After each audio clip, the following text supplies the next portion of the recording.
Apakah sudah on cam semuanya?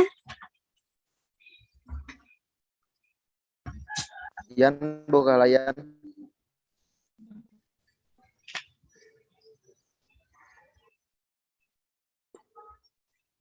Baik, kita mulai saja ya. Yang saya hormati Ibu Isti Fuji Lestari, dosen pengampu mata kuliah Fisika Lingkungan, dan teman-teman saya semuanya yang saya banggakan. Di sini saya sebagai moderator akan memimpin keberlangsungan acara hari ini. Assalamualaikum warahmatullahi wabarakatuh. Apakah suara saya terdengar? Teh tapi putus-putus. Jelas. Ya, baik. Sedikit putus-putus. Alhamdulillahirabbil alamin wa bihi nasta'inu ala umurid dunya waddin wa ala alihi wa sahbihi ajmain. Amma ba'du. Alhamdulillah, puji syukur kita panjatkan kehadirat Ilahi Rabbi yang mana berkat rahmat serta inayahnya lah kita bisa berkumpul kembali pada perkuliahan mata kuliah Fisika Lingkungan. Alhamdulillah dalam keadaan sehat walafiat ya semuanya. Sholawat serta salam semoga tetap tercurah limpahkan kepada junjungan kita semua, yakni Habibana wa Nabiyana Muhammad Sallallahu Alaihi Wasallam. Baik, mungkin sebelum mengawali perkuliahan pagi hari ini, alangkah baiknya kita berdoa terlebih dahulu agar apa yang kita pelajari hari ini ada manfaatnya untuk kita semua, serta kita bisa mengamalkannya dalam kehidupan sehari-hari kita. Berdoa dalam hati masing-masing dimulai.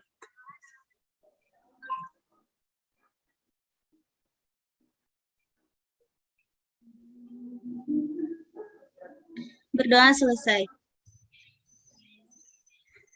Baik, untuk mempersingkat waktu, jadi kami ini dari kelompok terakhir mata kuliah Fisika Lingkungan, di mana kami akan membahas tentang pencemaran udara. Sebentar saya share screen terlebih dahulu.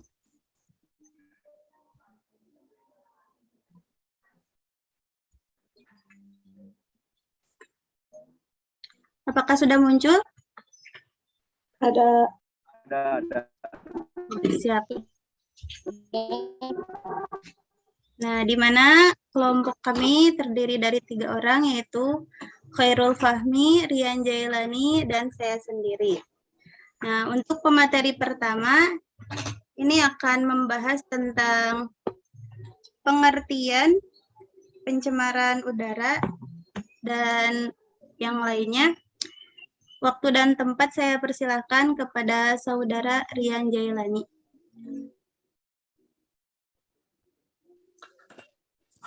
Assalamualaikum warahmatullahi wabarakatuh.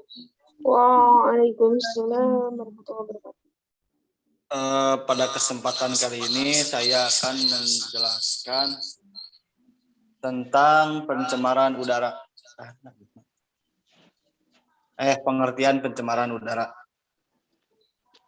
Udara adalah atmosfer yang ada di sekeliling bumi yang fungsinya sangat penting untuk kehidupan di muka bumi ini. Dalam udara terdapat oksigen, O2 untuk bernapas, karbon dioksida untuk proses fotosintesis oleh klorofil daun dan ozon. Dan untuk menahan sinar ultraviolet dari matahari agar tidak langsung terkena kulit. Udara itu sendiri adalah kumpulan atau campuran gas yang terbanyak adalah nitrogen dan oksigen. Jadi udara itu terbentuk atas nitrogen dan oksigen sebagai kandungan yang paling banyak. Oksigen itu sangat penting untuk mendukung kehidupan makhluk hidup dan memungkinkan terjadinya pembakaran bahan bakar. Komposisi udara bersih sangat bervariasi dari suatu tempat ke tempat yang lain. Rata-rata persentase per volume gas dalam udara bersih dan kering yaitu nitrogen sebesar 78%, oksigen 20,8%, argon 0,9%, karbon dioksida 0,03%, dan gas lainnya sebesar 0,27% atau itu diutarakan oleh Oktara pada tahun 2000. Pencemaran udara atau sering kita dengar dengan istilah polusi udara menurut Ahmad tahun 2000 diartikan sebagai adanya bahan-bahan atau zat asing di dalam udara yang menyebabkan perubahan susunan atau komposisi udara dari keadaan normalnya. Jadi pencemaran udara itu adalah udara yang tercemar oleh zat-zat yang tidak diinginkan oleh pembentukan udara. Yang selanjutnya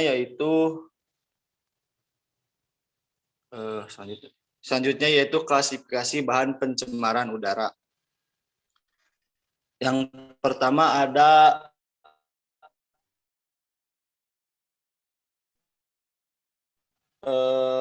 atau polutan primer adalah polutan yang dikeluarkan langsung dari sumber tertentu. Polutan primer berupa polutan gas, partikel. Polutan gas terdiri dari senyawa karbon, senyawa sulfur, senyawa nitrogen, dan senyawa halogen. Partikel ini sendiri yang di atmosfer mempunyai karakteristik yang cukup spesifik, dapat berupa zat padat maupun suspensi aerosol cair dan di atmosfer. Bahan partikel tersebut berasal dari proses kondensasi, proses dipres, maupun proses erosi bahan tertentu. Asap seringkali dipakai untuk menunjukkan campuran bahan partikulat uap, gas, dan kabut. Itu untuk polutan primer. Yang selanjutnya yaitu polutan sekunder. Polutan sekunder itu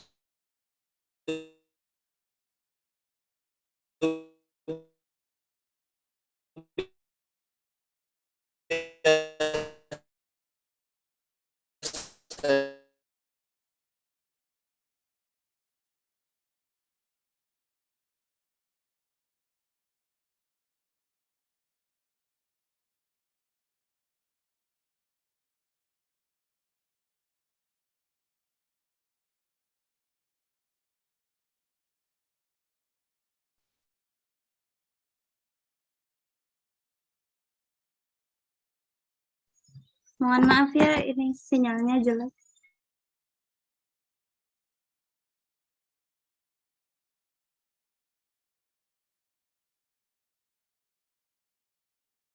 Rian atau sering set aja?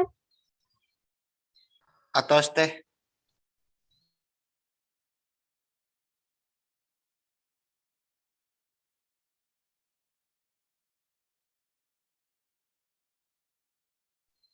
Baik, terima kasih kepada Saudara Rian yang telah menyampaikan materi tentang pengertian pencemaran udara dan klasifikasi bahan pencemaran udara. Mohon maaf juga kepada teman-teman semua, ini keluar masuk terus. Yang selanjutnya akan saya sampaikan sendiri, yaitu mengenai faktor penyebab pencemaran udara.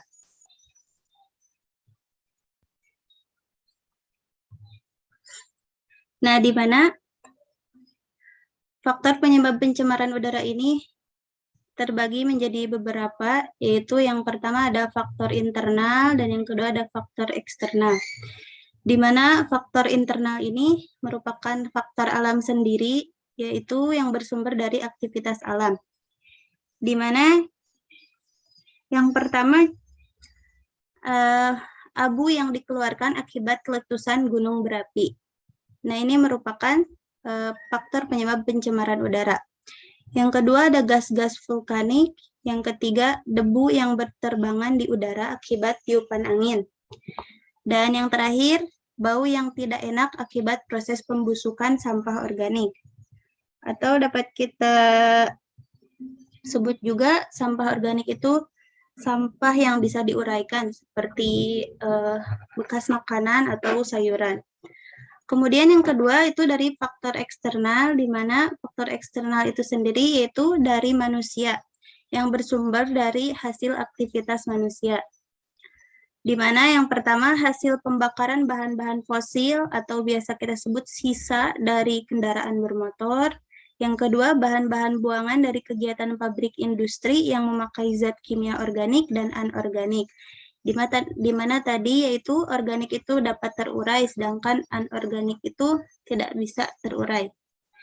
Nah, yang ketiga ada pemakaian zat-zat kimia yang disemprotkan ke udara. Kemudian ada pembakaran sampah rumah tangga, dan yang terakhir ada pembakaran hutan.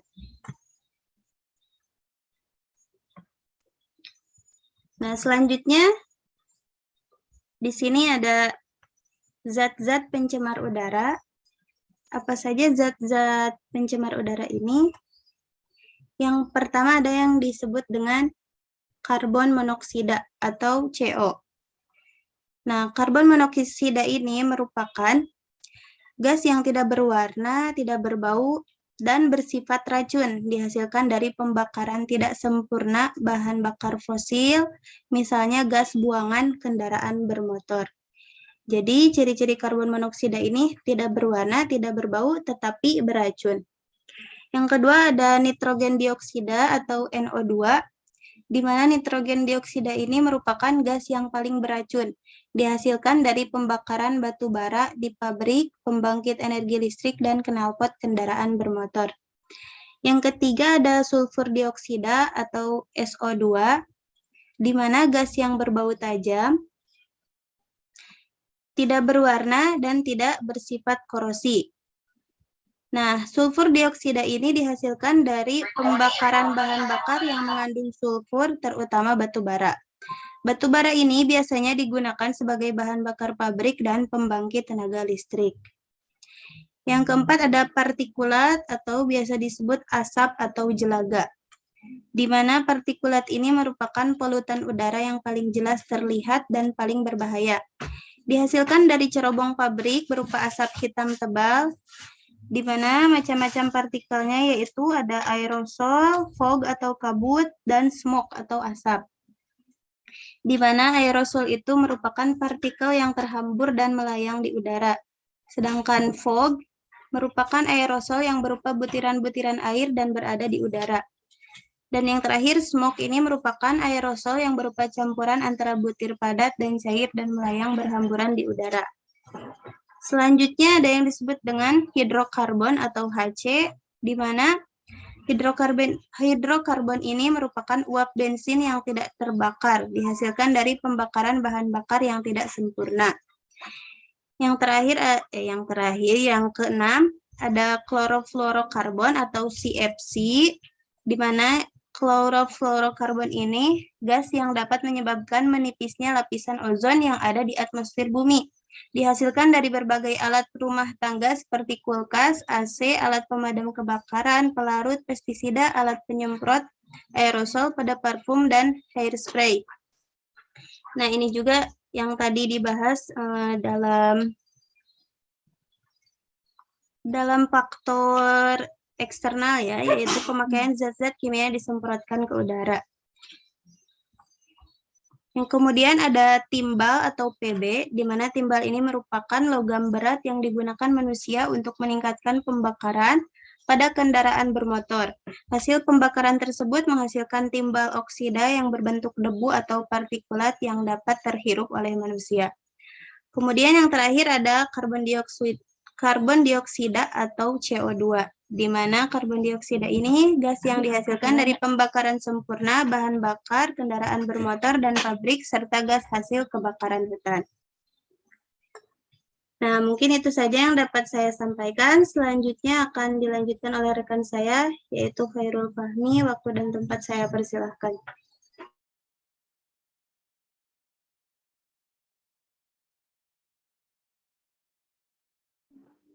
Nenden, coba ke yang awalnya dulu, Yang mana? yang permasalahan lingkungan dan dampaknya. Slide selanjutnya itu. Nah ini. Bismillahirrahmanirrahim. Assalamualaikum warahmatullahi wabarakatuh. Waalaikumsalam warahmatullahi wabarakatuh. Terima kasih kepada moderator yang telah memberikan waktunya untuk saya untuk berpresentasi dan memberikan materi dan Selanjutnya saya akan membahas tentang permasalahan lingkungan dan dampaknya. Yang pertama ada permasalahan lingkungan. Permasalahan lingkungan itu dapat terjadi karena polusi udara yang dihasilkan oleh industri. Meskipun saat ini telah banyak ya aturan yang diadakan oleh pemerintah berkenaan dengan asap yang dihasilkan oleh industri.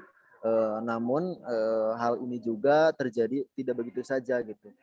Manusia umumnya gitu kan mengantisipasi itu bila mereka sudah merasakan ataupun merasakan akibat dari perbuatannya tersebut begitu. Dan ada beberapa peristiwa yang terjadi akibat polusi udara yang sangat mematikan gitu. Yaitu ada di Great Smoke of London pada tahun 1952 dan Donora Smoke pada tahun 1948. Yang pertama ada Great Smoke of London. Di sini juga revolusi industri yang terjadi di Inggris telah membawa perubahan pada gaya hidup masyarakat juga ya.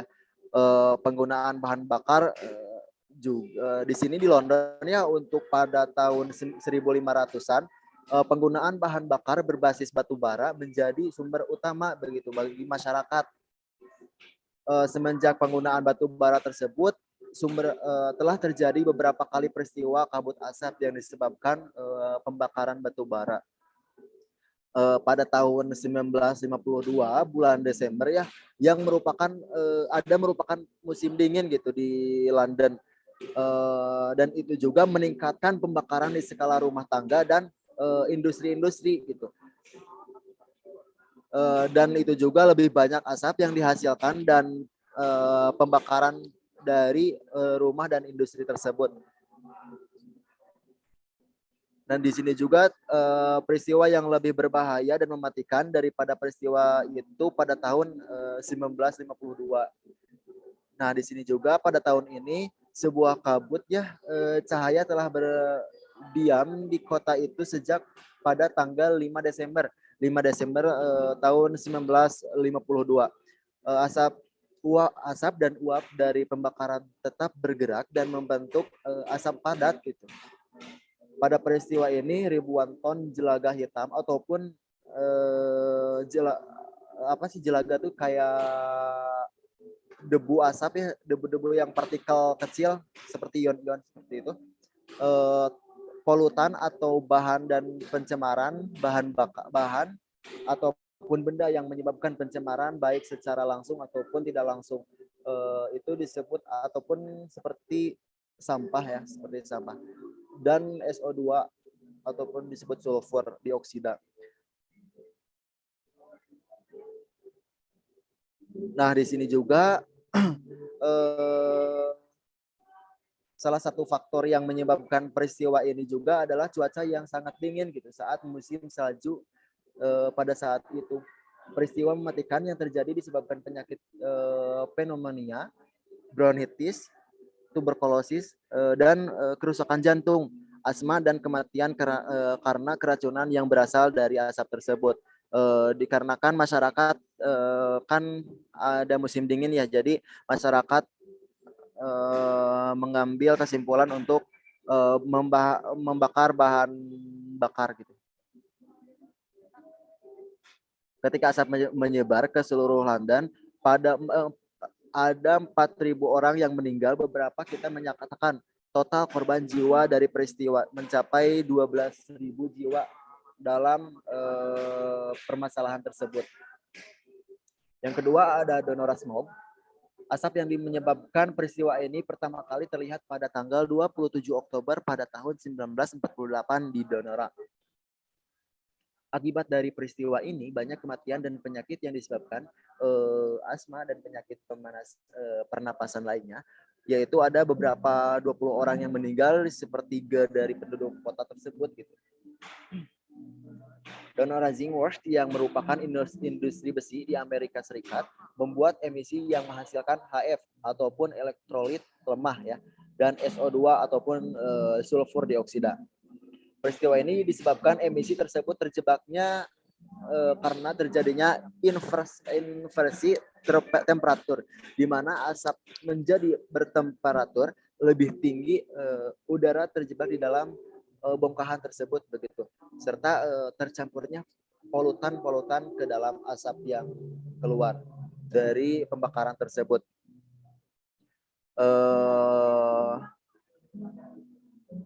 Peristiwa ini berhasil diatasi dengan waktu yang cukup cepat ya, dan menghentikan untuk sementara kegiatan di industri tersebut pada tanggal 31 Oktober 1948. Donora Smoke merupakan salah satu peristiwa paling mematikan disebabkan oleh polusi udara tersebut.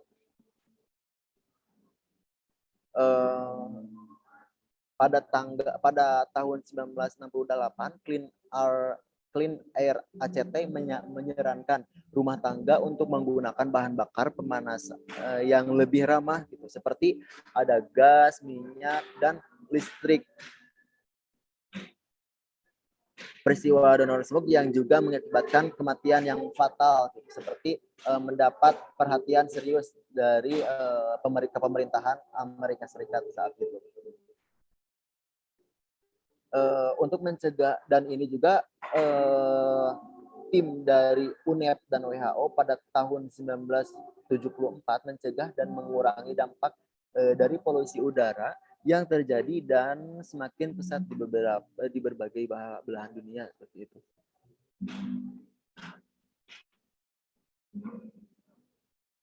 Yang selanjutnya dampak pencemaran udara bagi alam ya. Pencemaran udara dapat menimbulkan dampak terhadap lingkungan alam, antara lain ada hujan asam, penipisan lapisan ozon, dan pemanasan global. Yang pertama ada hujan asam ya. Hujan asam itu memiliki kandungan pH derajat keasaman kurang dari 5,6. Sulfur dioksida dan nitrogen oksida, oksid, NO2 dan NO3 yang dihasilkan dari proses pembakaran bahan bakar fosil ataupun kendaraan bermotor dan pembakaran batu bara gitu, akan menguap ke udara. Sebagian lainnya bercampur dengan O2 yang dihirup oleh makhluk hidup, dan sisanya akan langsung mengendap di tanah sehingga mencemari air mineral tanah gitu. Yang kedua ada penipisan lapisan ozon, ataupun bisa disebut O3 ya, senyawa kimia yang memiliki 3 ikatan yang tidak stabil di atmosfer. Ozon terbentuk secara alami dan terletak di lapisan atmosfer pada melindungi bumi dari radiasi sinar ultraviolet yang dipancarkan sinar matahari dan yang sangat berbahaya bagi kehidupan seperti itu. Yang ketiga ada pemanasan global. Pemanasan global itu suhu rata-ratanya di seluruh dunia dan menimbulkan dampak beberapa berubahnya pola iklim. Nah, di sini juga ada yang ketiga, ada dampak pencemaran udara bagi manusia ya. Selanjutnya ada dampak pencemaran udara bagi manusia. Di sini juga ada terbagi ada beberapa ya. Selain mempengaruhi keadaan lingkungan alam, pencemaran udara juga membawa dampak negatif bagi kehidupan makhluk hidup seperti baik hewan, tumbuhan, dan juga manusia. Yang pertama ada karbon monoksida. Karbon monoksida itu mampu mengikat Hb ataupun hemoglobin sehingga pasokan O2 ke jaringan tubuh terlambat ya. Hal tersebut menimbulkan gangguan kesehatan berupa rasa sakit pada dada, nafas menjadi pendek ya, sakit kepala, mual, menurunnya pendengaran dan penglihatan menjadi kabur seperti itu.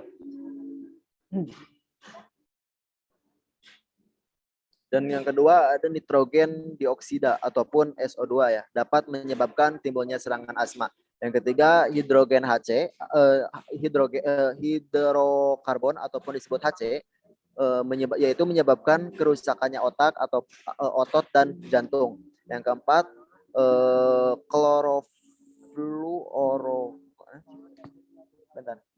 klorofluorokarbon ataupun disebut CFC ya, menyebabkan melanoma ataupun kanker kulit ya, yang khususnya bagi orang-orang yang kulitnya terang ataupun yang karakternya dan melemahnya sistem daya tahan tubuh seperti itu. Yang kelima ada timbal ataupun PB ya, yang menyebabkan gangguan pada tahap awal pertumbuhan fisik dan mental serta mempengaruhi kecerdasan otak pada anak ataupun pada manusia. Yang keenam ada ozon ataupun disebut O3, itu menyebabkan iritasi pada hidung, tenggorokan terasa terbakar dan memperkecil paru-paru. Yang ketujuh ada NOx, menyebabkan iritasi pada paru-paru, mata dan hidung. Selanjutnya ada dampak pencemaran bagi hewan. Nah, di sini juga dampak pencemaran bagi hewan ada dibagi 3 ya. Ada penipisan lapisan ozon, yang kedua ada hujan asam, dan yang ketiga ada pemanasan global. Yang pertama penipisan lapisan ozon, yaitu menimbulkan kanker mata dan pada sapi, terganggunya atau bahkan putusnya rantai makanan pada tingkat konsumen di ekosistem perairan karena perubahan jumlah fitoplankton gitu kan. Yang kedua hujan asam, yaitu menyebabkan pH air turun di bawah normal sehingga ekosistem airnya itu terganggu. Yang ketiga ada pemanasan global, penurunan hasil panen perikanan selain membawa dampak negatif juga pada kehidupan hewan, katanya pencemaran udara juga mampu merusak bangunan dan candi-candi seperti itu. Iklim dunia yang berubah polanya mengakibatkan timbulnya kemarau panjang, bencana alam, dan naiknya permukaan laut. Selanjutnya yang terakhir ada dampak pencemaran udara bagi tumbuhan ya. Dampak pencemaran bagi tumbuhan itu antara lain ada hujan asam, penipisan lapisan ozon, pemanasan global, dan gas CFC. Yang pertama hujan asam yang merupakan kehidupan ekosistem perairan, menghancurkan jaringan tumbuhan karena itu memindahkan zat hara di daun dan menghalangi pengambilan nitrogen ya, dan itu sangat mengganggu bagi pertumbuhan tanaman seperti itu. Yang melanjutkan kalsium, potasium, dan nutrit lain yang berada dalam tanah sehingga tanah akan berkurang gitu ya kesuburannya, dan akibatnya pohon akan pada mati seperti itu. Yang kedua ada penipisan lapisan ozon, itu merupakan tanaman yang mengurangi hasil panen seperti itu, dan penurunan jumlah fitoplankton yang merupakan produsen bagi rantai makanan di laut. Yang ketiga ada pemanasan global, penurunan hasil panen pertanian dan perubahan keanekaragaman hayati dapat berubah karena kemampuan setiap jenis tumbuhan tersebut itu untuk bertahan hidup berbeda-beda sesuai dengan kebutuhannya tersebut. Yang terakhir ada gas CFC. Gas CFC itu merupakan yang mengakibatkan tumbuhan menjadi kerdil ataupun kecil, ganggang di laut punah, terjadi mutasi genetik ataupun perubahan sifat organisme. Yang selanjutnya ada upaya penanggulangan pencemaran udara ya. Yang pertama di sini juga upaya penanggulangannya tersebut dilakukan dengan tindakan pencegahan seperti preventif ya, yang dilakukan dalam terjadinya pemecahan dan tindakan kuratif yang dilakukan sesudah terjadinya pencemaran. Dan di sini juga untuk upaya penanggulangan pencemaran udara yaitu terbagi 2, yaitu secara preventif dan juga usaha kuratif ataupun sesudah pencemaran ya. Yang pertama usaha preventif sebelum pemancaran. Yang pertama ada mengembangkan energi alternatif dan teknologi yang ramah lingkungan ya. Ada juga mensosialisasikan pelajaran lingkungan hidup ataupun PLH di sekolah ataupun di masyarakat terdekat yang membutuhkan pelajaran lingkungan hidup. Yang selanjutnya mewajibkan dilakukannya AMDAL ataupun analisis mengenai dampak lingkungan bagi industri ataupun usaha yang menghasilkan limbah untuk pencemaran. Yang selanjutnya tidak membakar sampah di pekarangan rumah, itu akan dampaknya seperti dampak yang tadi ya, pencemaran asap. Yang selanjutnya tidak menggunakan kulkas yang memakai CFC atau freon yang membatasi penggunaan AC dalam kehidupan sehari-hari. Dan selanjutnya tidak merokok di dalam ruangan, menanam tanaman hias di pekarangan atau di pot-pot, ikut berpartisipasi dalam kegiatan penghijauan, ikut memelihara dan tidak mengganggu tanaman kota dan taman kota dan pohon pelindung, tidak melakukan penambangan pohon di hutan ya, pohon dan tumbuhan liar secara sembarangan, dan itu juga mengakibatkan terjadinya longsor. Mengurangi atau menghentikan penggunaan zat aerosol dalam penyemprotan ruangan. Dan selanjutnya menghentikan penggunaan busa plastik yang mengandung CFC, mendaur ulang freon dari mobil yang ber-AC. Yang terakhir ada mengurangi atau menghentikan semua penggunaan CFC dan CC142. Yang selanjutnya ada usaha kuratif ataupun sesudah pencemaran ya. Dan di sini juga ada yang pertama menggalang dana untuk mengobati dan merawat korban pencemaran lingkungan. Kerja bakti rutin di tingkat RT atau RW atau instansi dan membersihkan lingkungan dari polutan. Yang ketiga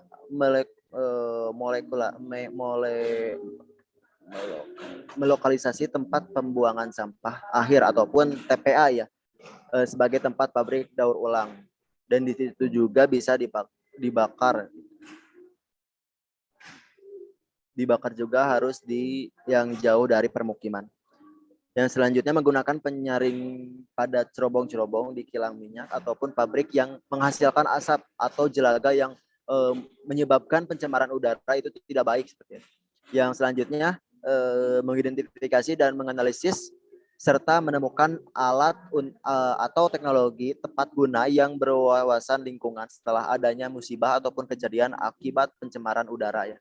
Misalnya menemukan bahan bakar dengan kandungan timbal yang rendah. Mungkin dicukupkan sekian ya dari saya. Mohon maaf apabila banyak kesalahan. Untuk selanjutnya dikembalikan lagi ke moderator. Terima kasih. Baik, terima kasih kepada Saudara Fahmi yang telah menyampaikan materinya. Dan mohon maaf juga kepada teman-teman semuanya. Ternyata setelah saya telah kembali, banyak sekali poin-poin yang tidak tercantum di PowerPoint ini. Mungkin untuk lebih jelasnya, teman-teman bisa membaca makalah yang telah di-share ya tadi. Dan mungkin untuk sesi tanya-jawab, karena ini waktunya hanya 1 menit lagi, jadi link yang pertama atau sesi pertama saya akhiri terlebih dahulu, nanti teman-teman bisa masuk ke link baru. Baik.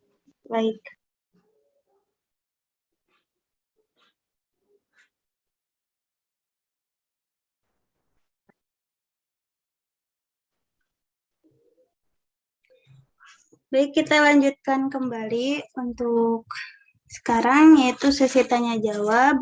Untuk teman-teman semua yang memiliki pertanyaan, boleh ditulis ya di kolom chat saja, biar pertanyaannya jelas dan yang lainnya juga bisa baca. Baik.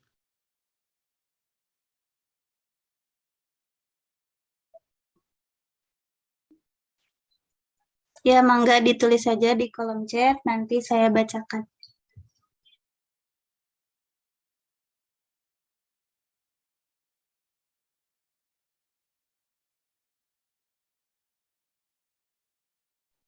Baik, ini ada satu pertanyaan dari Saiful Hidayat, di mana pertanyaannya, izin bertanya, saya ingin tahu di negara mana sih yang udaranya sangat tercemar, dan apa penyebab besarnya, dan apa penyebabnya.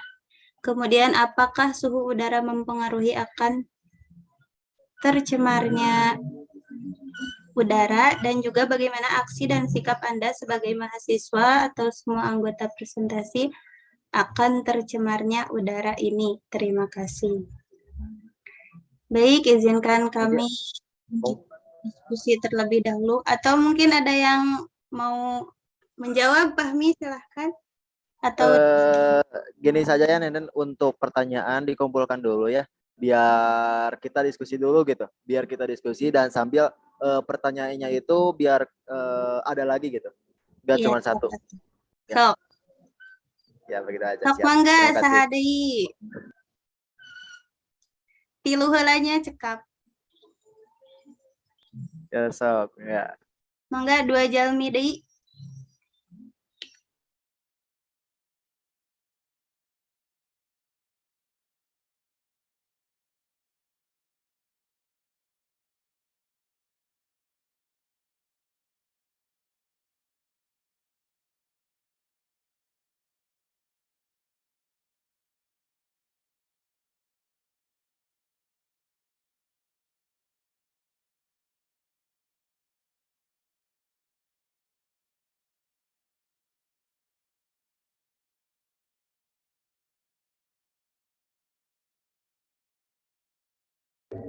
Siap, Mang Epul.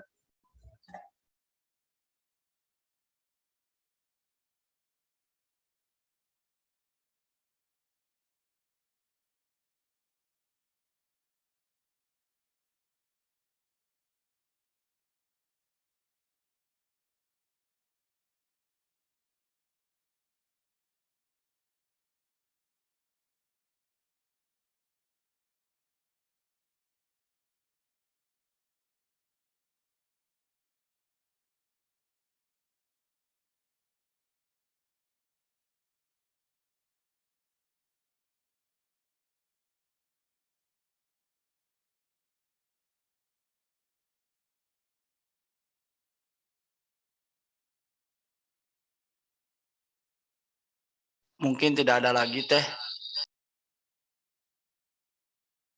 Ada tuh.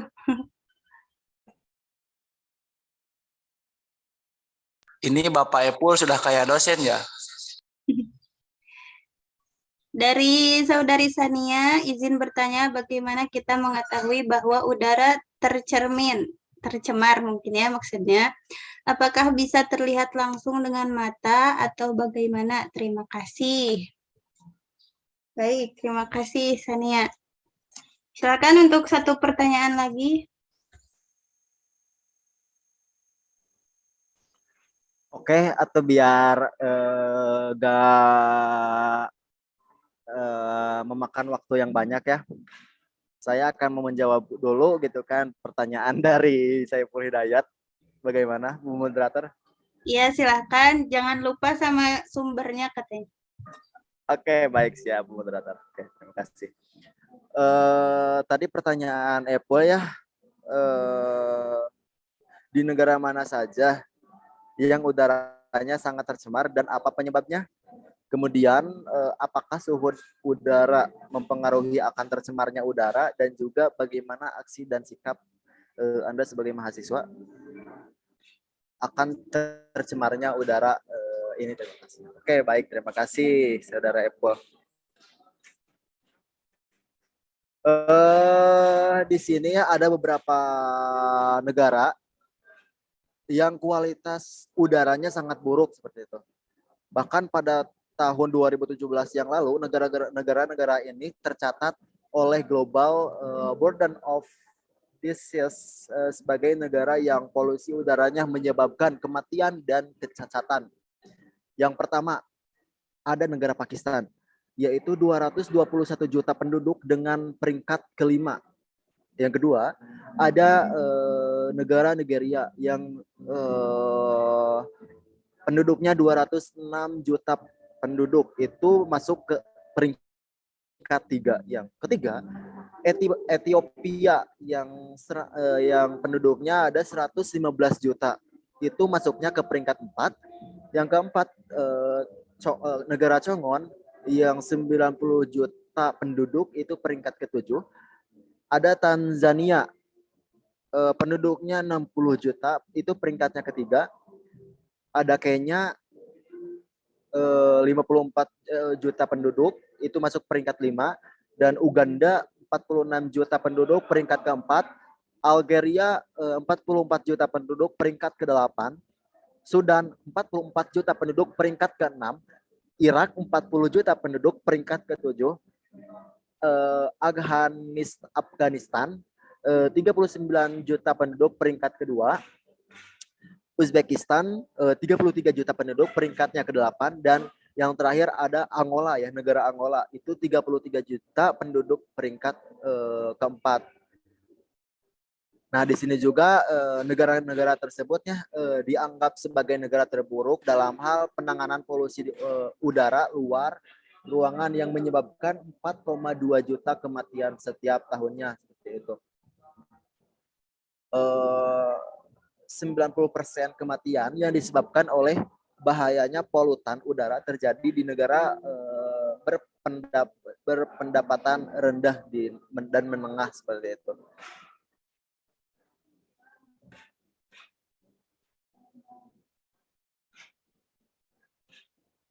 Dan ini juga ya, saudara Saiful,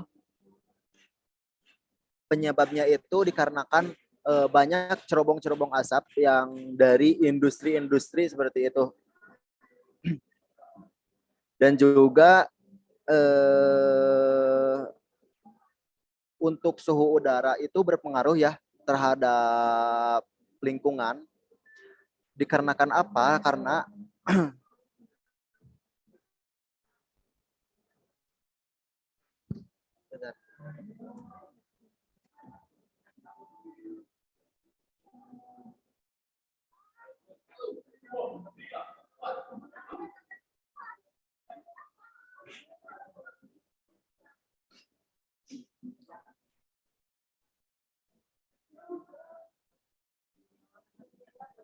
Gimana, sudah?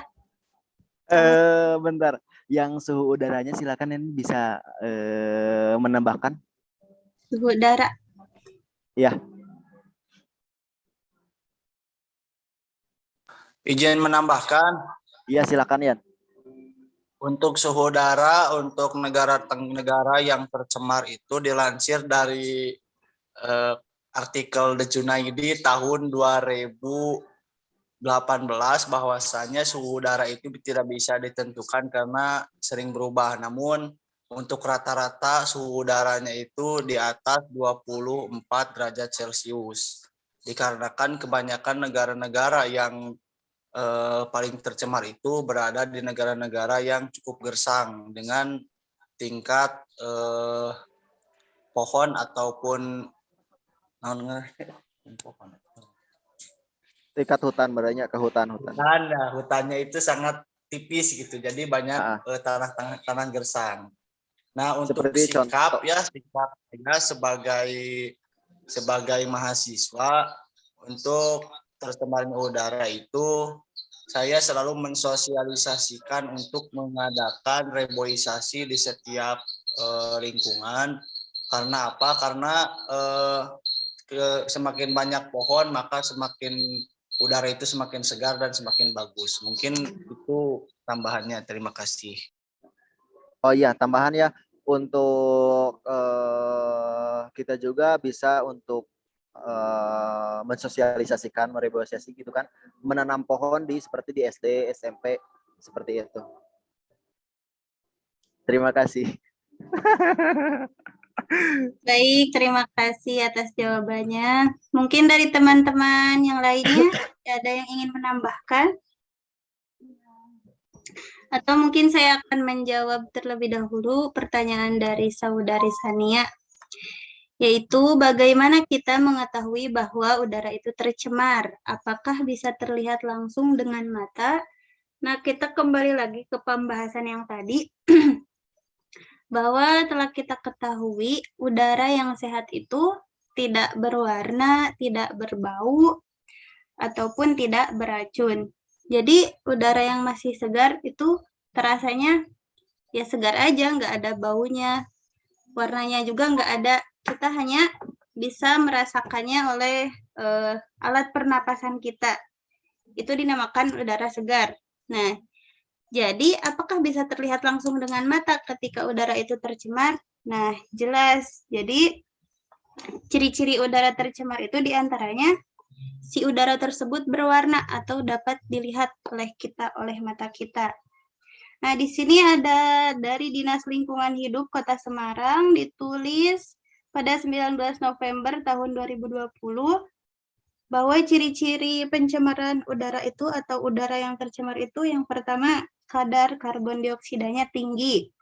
Saat menghirup udara yang baik, kita akan merasa segar karena kandungan oksigennya yang tinggi. Tetapi saat menghirup udara yang tercemar, kita akan merasa sesak napas karena kadar karbon dioksidanya sangat tinggi. Jadi itu perbedaannya antara udara tercemar dan udara yang sehat. Kemudian yang kedua, si udara tersebut berwarna, memiliki warna. Di mana udara yang baik tidak dapat dilihat karena tidak berwarna. Tetapi jika sudah tercemar, udara tersebut akan berwarna hitam keabu-abuan karena mengandung zat-zat polutan berbahaya yang bercampur dengan oksigen. Kemudian yang ketiga, berbau. Udara yang segar tidak akan memiliki bau dan tidak akan menyesakkan napas saat dihirup. Tetapi lain halnya dengan udara yang tercemar. Saat dihirup, udara tercemar akan menyesakkan napas dan berbau tidak sedap karena mengandung zat-zat polutan berbahaya. Mungkin dapat kita contohkan seperti yang telah Ibu contohkan juga, ketika kita melewati sebuah pembakaran sampah, itu ketika kita melewatinya, kita menghirup udara itu terasa sesak. Karena mungkin banyak sekali zat-zat polutan berbahaya dalam sampah tersebut. Kemudian pengap, yang keempat pengap. Saat merasa pengap berarti kita sedang berada di lingkungan yang udaranya tercemar. Udara yang pengap ditandai dengan meningkatnya suhu karena adanya gas hasil pembakaran yang bercampur dengan gas pembuangan. Kemudian yang terakhir menyebabkan iritasi mata. Biasanya saat berada di lingkungan yang udaranya tercemar, mata akan menjadi merah. Hal ini terjadi karena udara mengandung zat-zat polutan yang berbahaya bagi kesehatan. Mungkin bisa kita contohkan ketika kita mengendarai motor di perkotaan, mungkin selain angin, kan udara juga masuk. Apa angin itu udara ya? Ya, jadi udara mungkin masuk ke mata kita sehingga kadang ketika kita mengendarai motor, mata kita itu terasa perih dan akhirnya merah, kemerahan. Kalau kita tidak memakai kacamata khususnya. Nah, mungkin itu merupakan ciri-ciri udara yang tercemar. Oke, baik. Ada lagi? Terima kasih, Teh. Ya, sama-sama. Mungkin teman-teman yang lainnya ingin menambahkan, silahkan.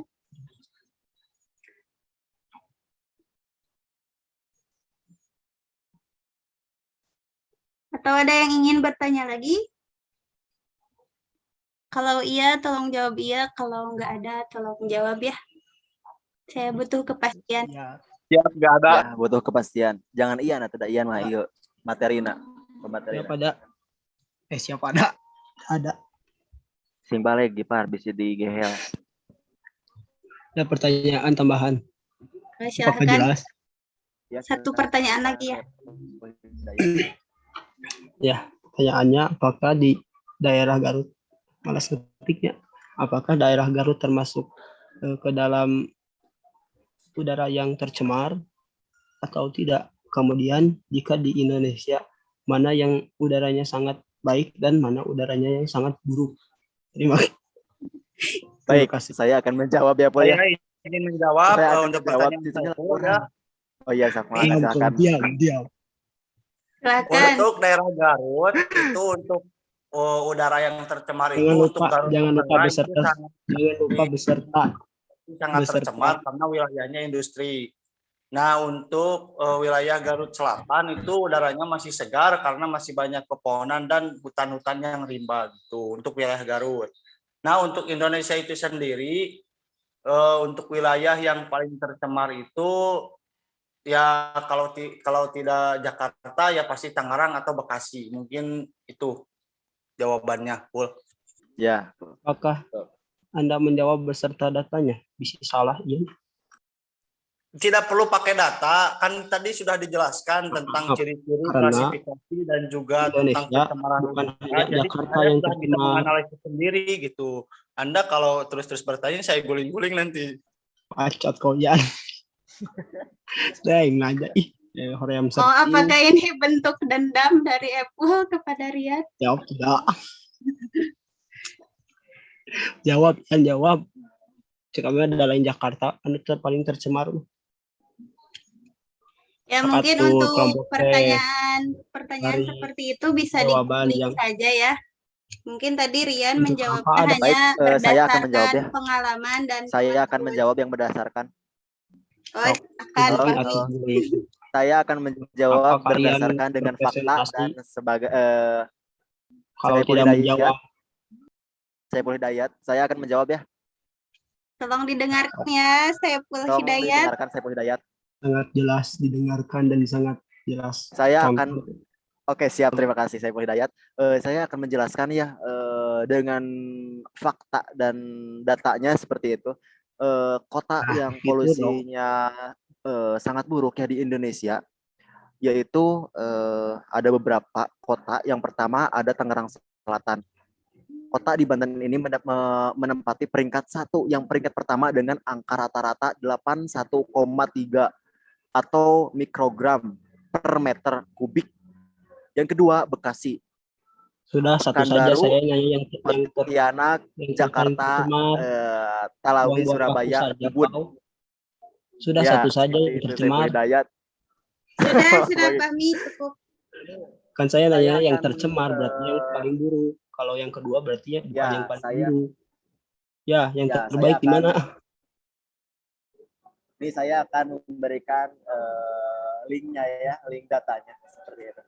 Nah, kemudian yang suhu yang paling bagus di Indonesia di mana? Di hutan, di Kalimantan. Kalimantan itu termasuk suhu yang paling adem, yang paling adem dan paling enak dikarenakan itu Kalimantan masih banyak pepohonan, masih banyak hutan-hutan yang belum terkena oleh manusia. Seperti itu. Terima kasih Saiful Hidayat. Wassalamualaikum warahmatullahi wabarakatuh. Kayaknya presentasi ini diskusi ini sudah tidak kondusif ya. Jadi kalau banyak berdebat, mungkin saya sebagai moderator memutuskan untuk menutup saja perkuliahan kali ini. Untuk yang belum puas atas jawaban-jawabannya mungkin bisa di-googling kembali, di-searching kembali. Dan semoga kita juga lebih aware terhadap lingkungan ya. Karena sekarang hari ini kita telah mempelajari apa saja yang menyebabkan pencemaran udara, dampaknya, serta penanggulangannya. Mungkin itu saja yang dapat kelompok kami sampaikan. Mohon maaf dari segala kekurangannya. Ya, wassalamualaikum warahmatullahi wabarakatuh. Waalaikumsalam warahmatullahi wabarakatuh. Terima kasih teman-teman. Ya, sama-sama.